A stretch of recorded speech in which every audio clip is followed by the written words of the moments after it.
morning, and we are glad to welcome another guest to the show this morning. Senator Jeremy England joins us now. He represents District 51 and is chair of the Elections Committee and vice chair of the Ports and Marine Resources Committee.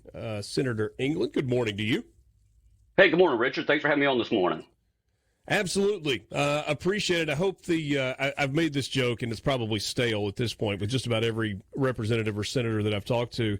The off season is going to be over before long. I know there's not really an off season for all of you in the legislature, but we're getting close to the 2025 legislative session getting started up.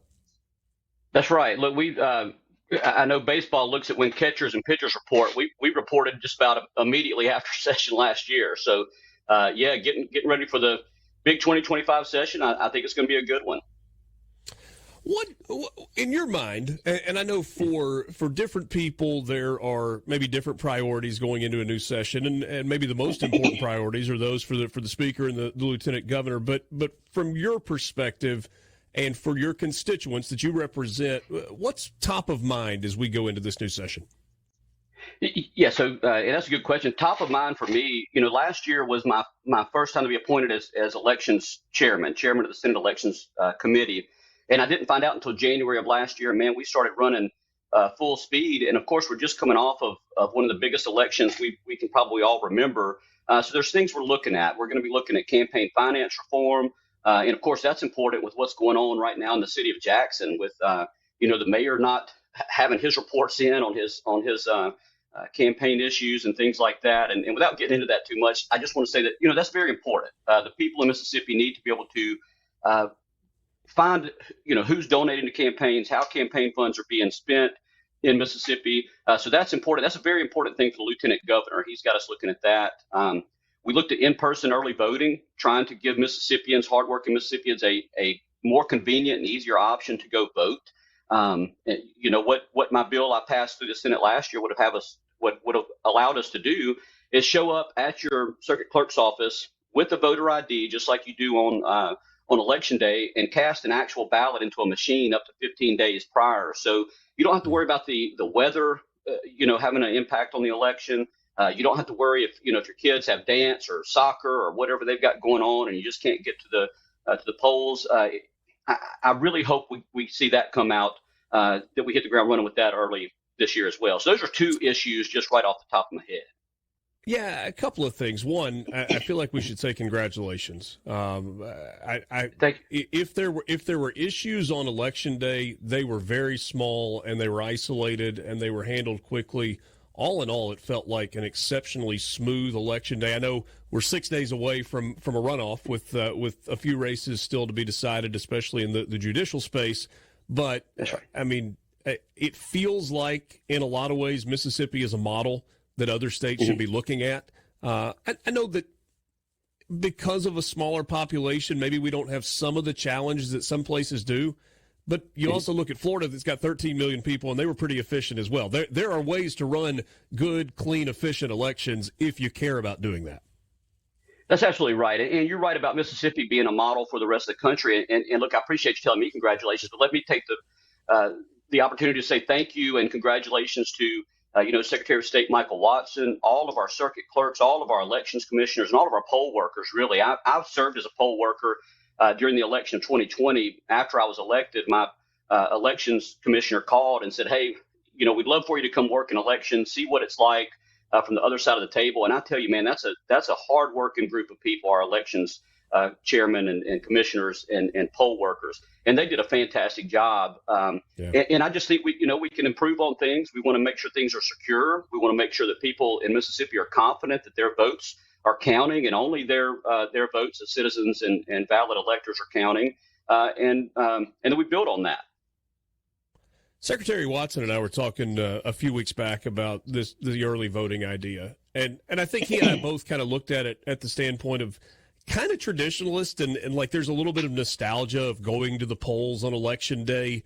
But it feels like moving toward early voting, which so many states have done, because life's just more complicated than it has ever been in terms of managing your time. And if you've got kids or you've got parents perhaps that you're taking care of or job responsibilities, there are a lot of reasons that there are people who would like to vote on Election Day. Maybe they forget to do an affidavit or an absentee ballot in advance, and then they're left out of that opportunity. Having the opportunity to, hey, I can just run by and vote and be done with it, it really feels like that makes a lot of sense. That's right, Richard. I think my wife works out at Ingalls Shipbuilding, and she's at her desk at 7:00 in the morning, so she can't go in and vote early. And then really she's the primary one that runs the kids to dance and to soccer, and she puts a plate of food on the table, when we don't have to get fast food, and she would very much benefit from the opportunity to go vote early. And we're one of only 3 states that don't do it. And I did hear this year, with it being a big national election, this was a topic that was all over the news with people voting early across the nation. And we had people showing up at our clerk's office and saying, hey, I'm here to vote early. Where do I get in that line? And a lot of times they were just told, hey, we don't vote early. And so they just left. They didn't understand that, you can absentee vote, which is really a form of early voting too. And I like our idea better of actually casting a ballot at the clerk's office, because you don't have the concern that some of us have that, look, somebody's going to open that ballot, and if they turn it over, they're going to see who I voted for. Now, they're not supposed to, but it's in your mind that you're going to go to church and somebody sitting on your pew is going to know that who you voted for, and that's just something that we shouldn't have to worry about. Yeah. Maybe you need to start pulling your weight a little more. Take some of that load off your wife's plate. Well, hey, I'm giving you a hard time. I'm in the exact same boat, I promise. And I just texted her a reminder to tune in. So thanks very much, Richard. So she heard that. There you go. Just threw you right under the bus there. So right, Melissa, I'm doing laundry today, so I'll go ahead and let her know that that's getting done. The other committee that you're involved with, and this is fascinating to me, and I don't know if it's just that I am hesitating to use the word fun, because I don't know that working on these committees and getting through this stuff is necessarily fun, but I'm so fascinated with the ports that are in the southern part of the state, in coastal Mississippi, and the entire marine industry. I guess I'll use the word for the second time, nostalgia. I mean, that feels like it's a big deal, and boats are fun, and building boats are fun. You're involved with that. I know it's not all fun, but that's a really important part of our state's economy. It's maybe the biggest driver of jobs on the Mississippi Gulf Coast, or coastal Mississippi, as our friend Ricky Matthews would say. Yeah, absolutely. And look, just to kind of give you the opposite side of that, when I see farmers in the Delta and they're driving these awesome tractors and doing things like that, I think that looks, fun compared to the desk that I sit at and work at all day. But look, these are, our oyster fishermen and our shrimp fishermen and our fishermen, everybody that works the ports and works down here, they're a vital part of our economy. And really that oyster, the part of oyster fishing, I mean, that's farming, right? We just started a new program where they can farm off the bottom. We've got top of the water oyster fishermen that are doing that south of Deer Island, and they're producing some of the best oysters I've ever had. And look, the other side of that people kind of tend to forget is how important oysters are to our ecosystem. They're a filter that filter our water and keep it clean. And then, everything that happens, and when they open like the Body Carry Spillway, and we get inundated with a bunch of fresh water here, it really hurts our ecosystem. So it's fun. And look, my desk mate that sits to the right of me in the Senate, he's the chairman of Ports Marine Resources. We started calling our desk that's the yacht club in the Senate is our desk right there. But look, we take it very seriously. We meet with these guys. These are some of our hardest working people, and some of my favorite people to represent here along the coast are the people that get to do that. And our blue economy is very important in the state as well. Sure. Jeremy, you got time to hang for just 2 more minutes? I certainly do. All right, very good. We'll continue the conversation with Senator Jeremy England from the Mississippi Gulf Coast, represents District 61. We will ask him a couple of the questions that we have been asking everyone. Income tax reform, where are we? Thoughts on that, and maybe a few other things that are on the horizon. This is the Gallo Radio Show on SuperTalk Mississippi. Quick timeout. We're back with you right after this. You got it locked in on the Gallo Radio Show on SuperTalk Mississippi. Thanks for being with us on this Wednesday morning, middle of the week, the 20th of November. Senator Jeremy England continuing with us this morning. Really enjoying the conversation. He represents District 61. 51. 51. I said 61. That's right. Yeah, 51. My apologies for that. Mississippi Gulf Coast. So I mentioned this before the break. One of the conversations that we know is going to be happening again this year has to do with tax reform. The debate about grocery taxes and reduction of income taxes and eradication of income tax, and the leadership in the Senate seems to view this one way, and the House and the governor seem to view it in a slightly different way. Yeah, Jeremy, the thing that I've said, and I'm relatively new to this conversation. I've read about it and studied it and had conversations about it. I'm just not sure that the lieutenant governor and the speaker are as far apart as maybe they even think they are with each other. Yeah, give me your thoughts on this as we go into a new session where this is absolutely going to be on the table. Yeah, no, look, and Richard, I think that's right. And I think that's oftentimes right. You know, we deal with Republicans in the House and Republicans in the Senate. We've got a supermajority. We work well with across the aisle when we have to. And so I think that's pretty common. But especially on this issue, look, we all want to cut taxes as much as possible. I do think that this year we're going to make some very positive movement on what we know as the grocery tax. Now, I will say that in other states actually have what's called a grocery tax, but we just have a sales tax, a 7% sales tax on all goods, or pretty much all goods, and that applies to groceries. But we're going to look at reducing that and bringing that down, and I think that's a good idea. As far as the income tax is concerned, we passed a bill a couple of years ago, the largest individual income tax cut in Mississippi's history, and that's still rolling along, and I'm glad it is. We may see some efforts to advance that, maybe take it a little further. I'm of the mindset that we need to do things slowly. I think the legislature, from the time our country was founded to the time our state was founded, it's always meant to move slowly so we don't make rash decisions that end up harming us in the long run. And we're seeing our revenue numbers are the projections are a little down this quarter than they had been. Which I think was expected by a lot of people that have watched it. We're coming out of this COVID time. We're coming out of a time where federal dollars were put into people's pockets and things were getting bought, and our revenue was up for that. We had, ARPA funds that were in there.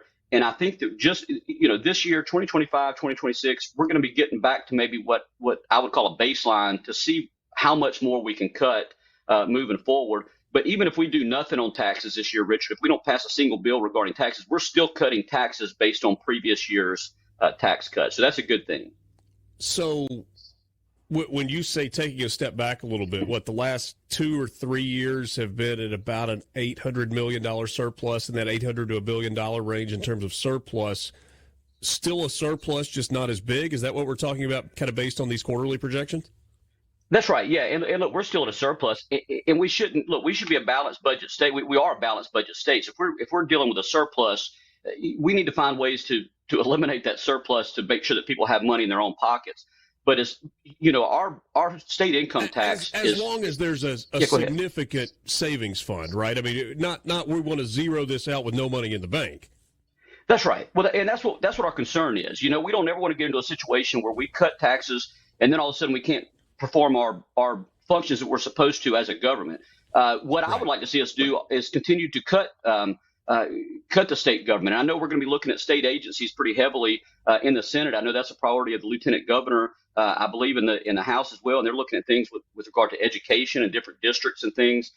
So what I would like to see us do is shrink up and then start seeing where we can cut. So we're still performing our functions that people expect us to do. Our roads are still being paved. And look, that's another thing, Richard, when we talked about our state revenue, we don't have a dedicated source of funding that goes straight to MDOT to build our roads. And I've always looked at, when I was growing up, Trent Lott was running in Pascagoula for U.S. Senate. And I remember a sign he had in Pascagoula. It said Trent Lott, and then it said education, safety, transportation, or maybe infrastructure. But the point is, those are our three pillars of government, and that's what we need to make sure we're doing. And if we're doing that, look, we can cut to the bare bone as long as we're still able to perform those functions that we all expect us to be able to do. Why is Why is a grocery tax cut more important than an income tax cut? I don't think it's more important. Now, I guess if you talk to some people, it'd be more important than others. Some people in Mississippi don't pay income taxes. You've got to be to a certain level. More people. That's right. A grocery tax affects more people. And look, I hear about equally on both of them. I hear, hey, when are we going to eliminate the income tax? And I hear, hey, when are we going to get rid of the tax on groceries? But when you look at where we are nationally, different taxes that different states have, because we have a 7% sales tax on groceries, because that's our sales tax, we're on the higher end of how we tax our groceries. We're actually on the lower end, very lower end on how we handle individual income taxes. Other taxes, our gas tax, I think, is the lowest in the nation. And I want to see us move some of these other taxes down so that we can, so that we're looking competitive. If somebody looks at how states are taxed, and I want Mississippi to be on the lower end on everything. And I think that's across the board. Lieutenant Governor, Speaker, and certainly the governor with his EBR, I think is always, and look, he's always been a champion for lower taxes. So we're lucky to have him there as well. Visiting with Senator Jeremy England. Just a couple of minutes left with him. He represents District 51 on the Gallo Radio Show this morning. I'm Richard Cross. Lance in the studio as well. There is a national debate, especially with the Trump administration coming in on school choice. And he has said, and I guess the announcement of his Secretary of Education, Linda McMahon, her focus is going to be on school choice. It is also a debate that is here in Mississippi. There are people that are very much for it, but there are also people that are very dug in and they are against this because of the funding models and some of the questions that go along with it. Even if you don't lay out, hey, this is exactly what you're for, what are the important questions that we need to be asking and answering as it pertains to this debate over school choice in our state of Mississippi? Right. And Richard, look, I'll tell you flat out, I am for more school choice in Mississippi. I think we're seeing it in other states. This is something that, look, we call it school choice. I think of it also as parental choice. Give parents more options of how best to make sure their kids are learning. I would like for us to see us expand ESAs in Mississippi. So if you have students that have special needs or different abilities where they can go to a different school, and I'll use an example, dyslexia. I've learned that anywhere between 1 in 4 to 1 in 5 students in Mississippi has dyslexia. We screen for it, but then there's really nothing else that we can do for it. But we have schools available, very good schools in Mississippi. And if you remediate a student and help them learn how to read in their way with whatever type of dyslexia they have, well, a lot of times those students will go right back into our public schools and they'll graduate at the top of their class. And the other thing that bothers me about that, Richard, is there are some studies that show that up to 50% of prison population is dyslexic. So you can see where that disconnect is. You get on a wrong path early on, you get labeled lazy or stupid or whatever. And that's just not the case. So if we could expand our ESAs and allow for parents to see that and put their child in a school that helps them with that, that's great. Also, if you're living in a district that's not doing as well, allowing that child to move to another district and not blocking them or not allowing the district they're moving from to block them and kind of put an anchor on them and hold them back. That's something I'd like to see us do. And look, those are small steps, but like I said earlier, I like for us to take things kind of slow, to move in the right direction, because if you move too fast, you can see it. You can see gains wiped out just as quickly the other way. So I am glad that it's a topic coming up. I'm fortunate. I live in Oxford, so Lafayette County. We've got 2 great public school districts here. You're along the Mississippi Gulf Coast. There are so many outstanding school districts there. Unfortunately, the entire state is not like that. And, it's interesting to me to look at, you say, okay, well, you move a student from a poor performing district to a better performing district. What does that do to both sides of the equation, right? Does it hurt the school that's losing students because that's funding that's going out the door? And then for the district that's taking on new students, it's not a complete funding piece that's going on there. So does that begin to strain their resources in a way that they don't necessarily have the same coverage that they need? I think it's a pretty complicated issue.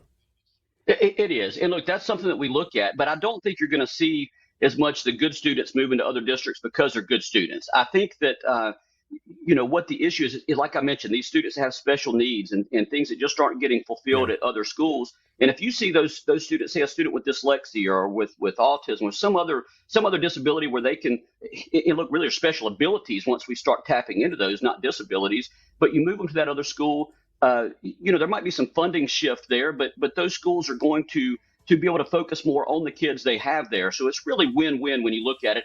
And I'll agree with you. You said you're from Oxford. Look, I'm from the coast. We have excellent public schools here. My kids are in public schools, and we're not going to move them out. So I'm not anti-public school. I just want to see, we should always be looking at how we can do things better, even if that means change, even if change is difficult.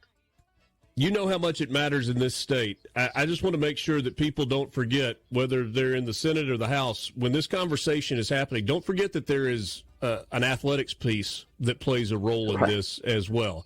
It feels like you can kind of get pigeonholed in a certain area and be like, oh, yeah, there's an unintended consequence. We got kids moving all over the place for sports purposes. That will happen if we get to that point. Senator England, thanks so much for your time. Great visiting with you. Look forward to talking to you again soon. Thank you very much, Richard. This is the